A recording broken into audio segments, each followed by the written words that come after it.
you cannot go to the traditional ways things are done and then look at the crypto or blockchain industry at the same way. And the way the UAE functions, that they create this new regulators, new ministry positions and everything, it shows that they are welcoming you for this industry. We can grow. Obviously needs to be regulated. We totally understand. But at the same time, there's a regulator which speaks the same language that I'm speaking. Welcome back to Breaking Banks. I'm your host, Brett King, and I am live in Dubai with Farbod Sadeghian. And he is the founder and CEO of a really cool space here in Dubai called TheBlock. Actually, you have a couple of campuses, right? You have the Block Street, and what's the other one? It's the Block Node, right? Opening in the Convention Tower. Okay, great. So first of all, let's start because this, like the name TheBlock, signifies a pretty clear connection to fintech, particularly with blockchain development and things like this. You've been very involved in that side of the community, and also obviously fintech. We just met one of the regulators here, VARA, who's doing some licensing for particularly for wallets right now. As an example of the sort of community you've built here. But I want to take a little bit of a step back, Farbod, and ask you, tell me about your Dubai story. You know, how did you come here, and when did you get the idea for setting up this space for the fintech community? Sure. Thank you so much, Brett. Thank you for having me. My story started when I was in the university back in Austria, Vienna, and Linz. I started software development. I was a mechatronic student and then moved into software. In 2017, 18, a lot of people were coming to us, why you don't do smart contracts? And of course, being a software engineer and having a software company, then I thought, okay, I need to learn this. We need to get engaged more. It's a lot of market there. The journey started, and we did a lot of projects. One of the coolest projects we did was for Museum Belvedere. It's a city-owned museum in Austria. We did a NFT and investment project for Gustav Klimt. Was one of the KISS, one of the major art pieces that they have, and they showcased there. It was a great journey. Everything went well, and we tried to grow in the market, and the idea was I partnered with few companies in the US and in UK, and the whole aspect of it went broader. And 2.5 years ago, I came to Dubai to visit actually one of my business partners that he's living here, residing here. And I was in Dubai back in 2006, 7, and I knew a lot about Dubai, but then stopped. I don't know. I was too busy back in home. And I found out that the community here is like everybody who is doing something on the blockchain, virtual assets, fintech, cool stuff. They have a kind of activity here, whether it's their community or they do events, or they are most of the time, like every year, twice at least they show up.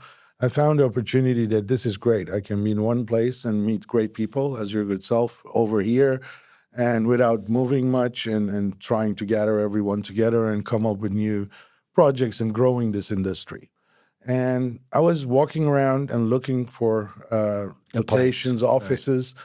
And then I thought, why I don't go retail? Because nobody went retail space for virtual assets globally. Right. And then I thought, okay, if I open the doors, and because people are shy to come in and ask how I can tokenize my hotel, how I can tokenize my art, I thought if we move into a retail space, and where we are now is one central. Most of the companies who are licensed here by VARA, the virtual regulatory, and then they are hosted here.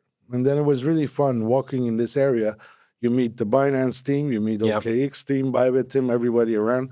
I thought, okay, I want to be here. And it was not easy to get the space, a lot of back and forths with what we do, and bringing retail to virtual asset in retail was a lot of questions. This is not a restaurant. This is not a shop. And then, but thanks to everybody around that they helped, and we got the space.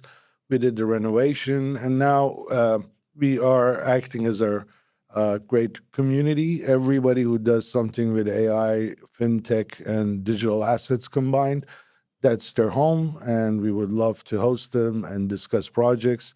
And what we do advisory. We support them to get connected to other people. We support them to do anything that is they need in this industry.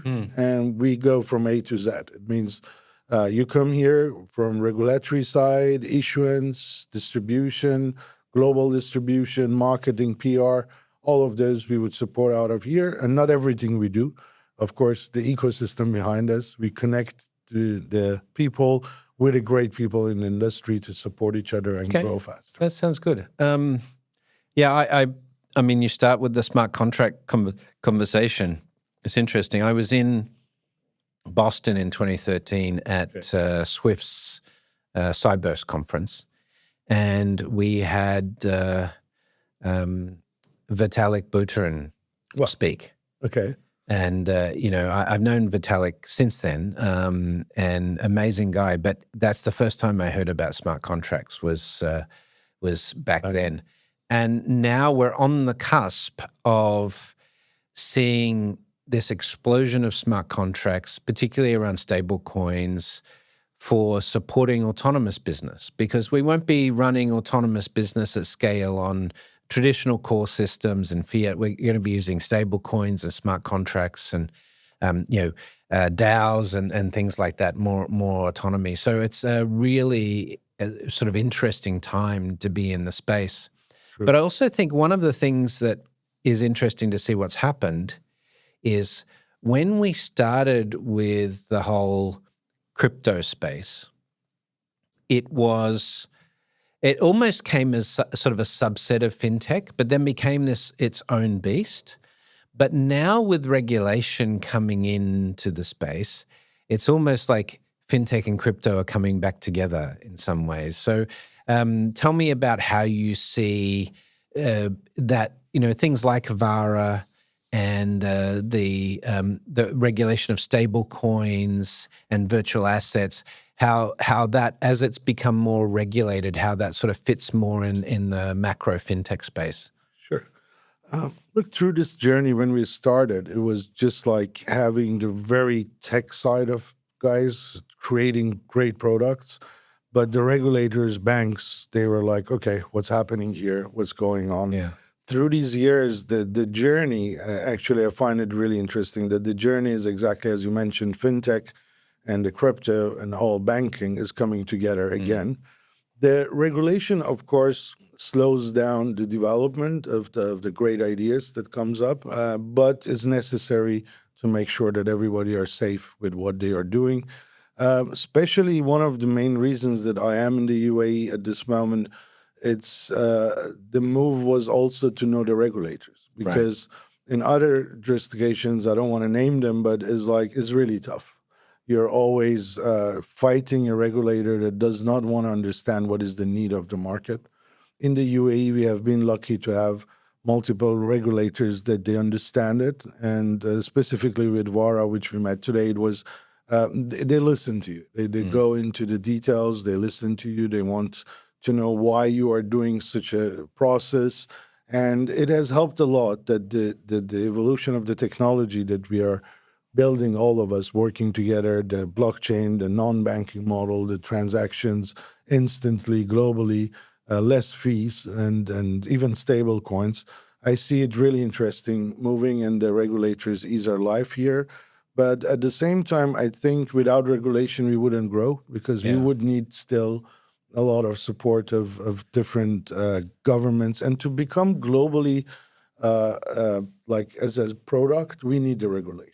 It's like it could work. I mean, I think VARA is an interesting example. I don't know many. I mean, virtual assets in the US is sort of regulated by the SEC, but that's not a very neat. I would say the knowledge base of the SEC in particular to regulate this is an issue.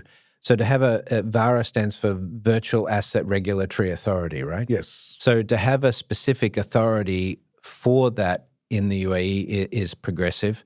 But at the same time, you also have an AI ministry now. Yes. You have a minister for AI. You have a minister for the future. I think as an economy, it's one of these places where they're really trying to think about the structural elements and get ahead of that. Whereas if you see the US's approach in particular, the US was all about trying to stop crypto and virtual assets in the early stage. And then when they saw that wasn't possible, then it was like trying to make them look like existing securities and treat them as existing securities rather than as something new.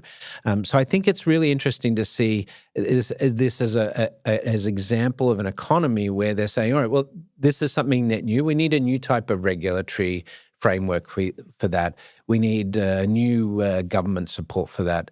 It's pretty impressive to see that as a I development. see it actually as a great example for other countries to follow, because you cannot go to the traditional ways things are done and then look at the crypto or blockchain industry at the same way. And the way the UAE functions, that they create this new regulators, new ministry positions and everything, it shows that they are welcoming you for this industry. We can grow. Obviously needs to be regulated. We totally understand. But at the same time, there's a regulator which speaks the same language that I'm speaking. Yeah. It's not that I go and compare it with a securities offering on a New York Stock Exchange. I don't know much about it, but at this side I know. And it's really more convenient to talk to people that they speak the same language, that ease our life, at least to say what is the demand, what we need. Yeah. And one more thing is to be able to knock on the doors of a regulator and just drop in and say, this is what I want to do and how you think about it. That's also another advantage that we see here. And they do. I think the regulators here tend to be a little bit more consultative in that respect, whereas, I mean, in the regulatory environment I'm used to dealing with, even, we were talking about Movin before in the early days of Movin Bank in the US. The most common posture for a regulator is to say no. Exactly. That's not the way we do things here. But when you've got this evolution that's happening, and it's happening so rapidly now, not just in the crypto and the stablecoin space, but AI in terms of how that's going to impact business. If you are saying, no, we have to just continue to use the old frameworks that we developed in the 60s and 70s to reinforce this completely new world, it doesn't make a lot of sense. That wouldn't work. Yeah. And we have seen it, the wrong implementation and technology, different places in the world. We saw what the damage could be. Yeah. And no, I think now the future is, I cannot talk about future in front of you. But it's of course. No, we love talking about the future. The future and the new way of people using their mobile phones, the transactions, and stablecoins. Stablecoins for me is a very interesting matter. I don't understand how many stablecoins we need. That's the only thing I'm always like. A lot of great friends of mine, they come to me and say, we are launching our own stablecoin. I understand it, but I don't know if we need that many. I think would be a very currency-based. And I hope also for a future that we don't have much of currencies, that more a global currency. Now we are very US-based, USDT, USDC. Then we have the local coins. Each currency is creating the same. I think you're not solving your problem with only digitalizing the currency. It would be some way that more transparent globally we could have financial instruments. That would be my hope, and to see the stable coins moving towards that. I think that's we're going to move away from fiat clearly because it's not going to work with AI. You have sort of two macro use cases. You have your local market application and you have your cross-border application. For cross-border, I absolutely agree with you. It doesn't make sense to have, all these separate stable coins that you're going to have then have the same Forex issues that you deal with. Whereas if you can have some sort of consensus-based, I could see something like the Chinese yuan, the CBDC, becoming a central bank digital currency for cross-border trade with the BRICS nations, for example, right? Or, becoming a template for something that becomes a BRICS virtual currency. As an example, I could see EU doing an EU-wide sort of stable coin or CBDC. That makes sense. But then when you get into global trade outside of that, then, is it going to be USDT, USDC? Is there something else?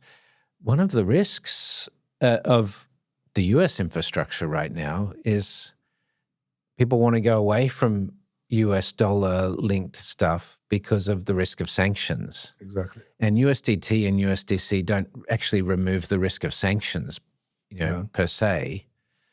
So, yeah. And we hear a lot people got their accounts blocked for sanction-related risks. Yeah. And that one, again, doesn't give us the freedom or the transparency. And then the problem is to whom you talk. Yeah. I mean, when the wallet doesn't work, to whom you want to talk. The wallet provider doesn't have much to say. Yeah.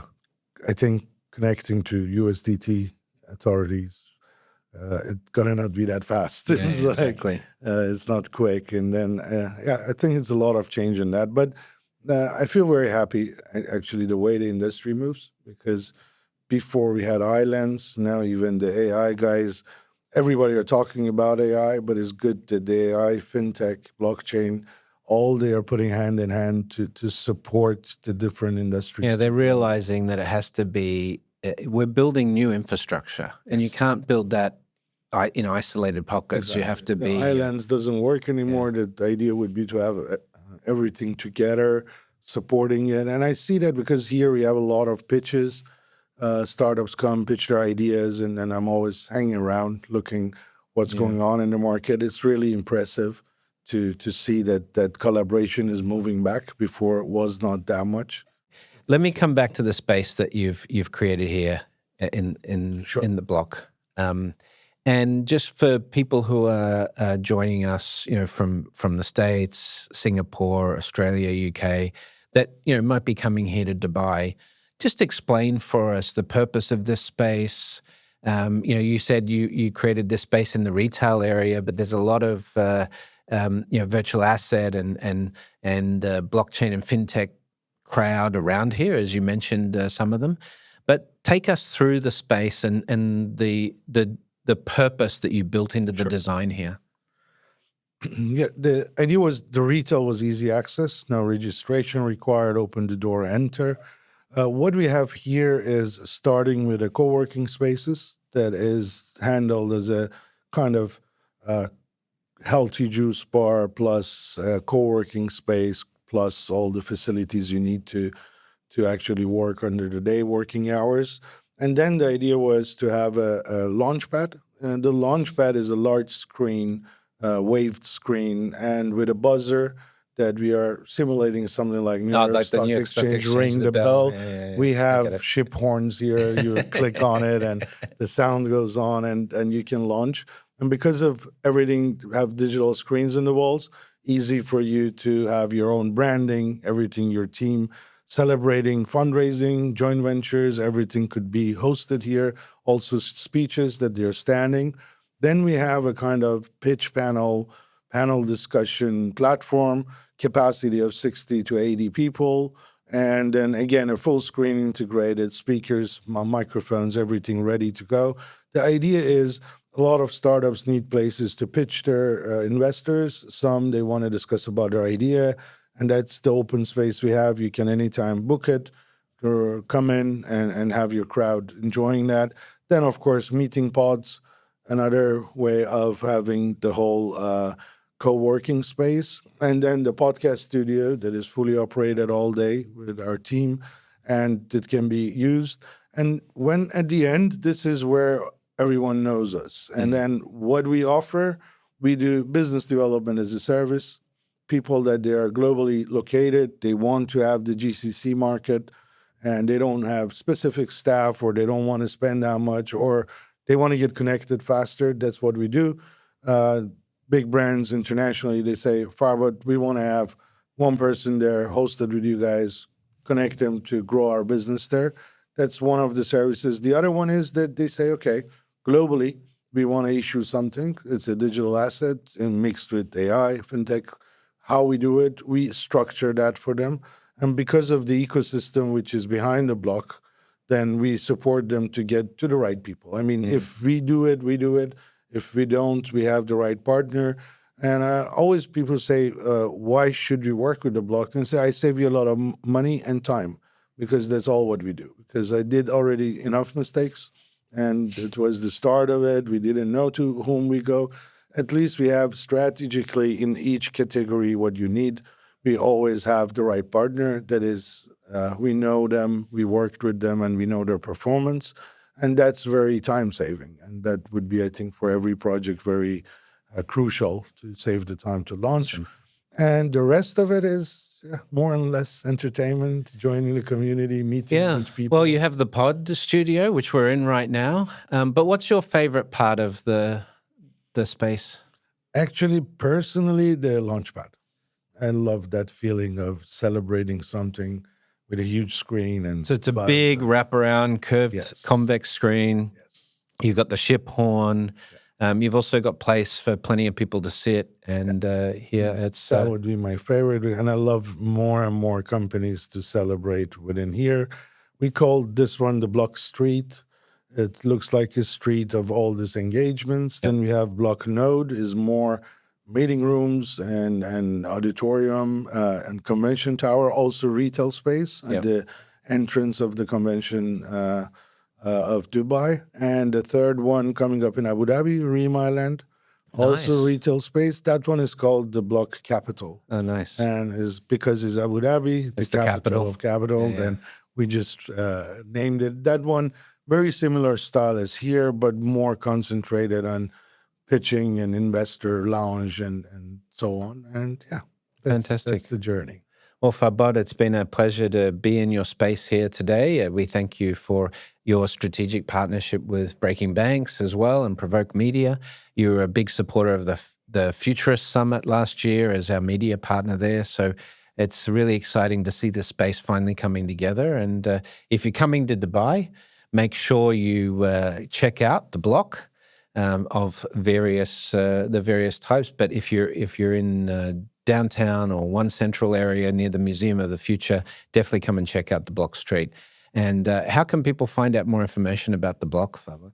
The website is D-block is the-block.com. And on LinkedIn, Instagram, everywhere, The Block and The Block Global. And would be more than happy to answer questions or having a call. Thank you so much, Brett, for having me on the podcast. It's always a pleasure having you guys with us. It's great to have you here and really enjoy the space. So we'll be hearing more about the block, I'm sure. Thank you, guys. We're going to sign off for now. You're listening to Breaking Banks. We'll be back.